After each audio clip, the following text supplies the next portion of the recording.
dad badan oo reer Algeria ay ku adag tahay inay fahmaan sida madaxweynahooda 82 sano jirka ah 6 sano ka horna uu ku dhacay xanuunka shalalka kaas oo uu hadalka ku adag yahay aanan socon karin sida uu dalkaas u sii maamuli karo.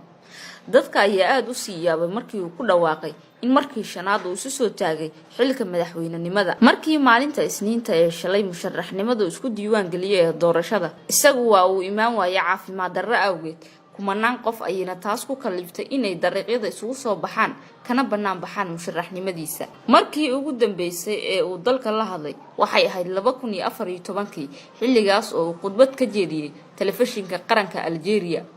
dadka reer Algeria aad ay u nasiib badan yihiin hadii ayba mar iyo laba arkeen isagoo telefishinka ka hadlaya isla markaana soo dhaweynaya wuxuu dalka soo booqatay mid ka mid ah shakhsiyaadka u dhaqdhaqaaqa xisbiyada mucaaradka ayaa sidaas ku dhaleeciyay madaxweynaha dalka Algeria Abdelaziz. doorashadii hore waxa uu muujiyay dareen ah inuu xilka wareejin doono balse sanadkii hore ay kala cadaatay in xisbigiisa uu doonayo in isaga uu soo sharaxo mar kale.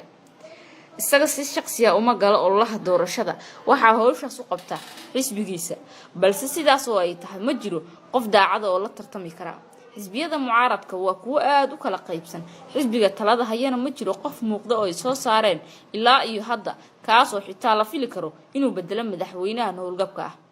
xisbiga talada haye FLN waxa uu dalkaas soo xukumayay tan iyo markii uu xorriyadda qaatay 1962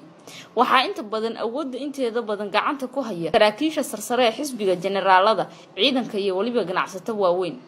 waxa jira qaar ka mid ah hogaamiyaasha mucaaradka kuwaas oo dawladda marar badan la galay heshiisyo ama siyaabo kale ugu qanacay dawladda hase yeeshee dagaalkii sokeeye ee dhamaaday 2002 ayaa dad badan ku keenay in wax kasta ay ka door bidaan xasiloonida ka jirta dalkooda Algeria.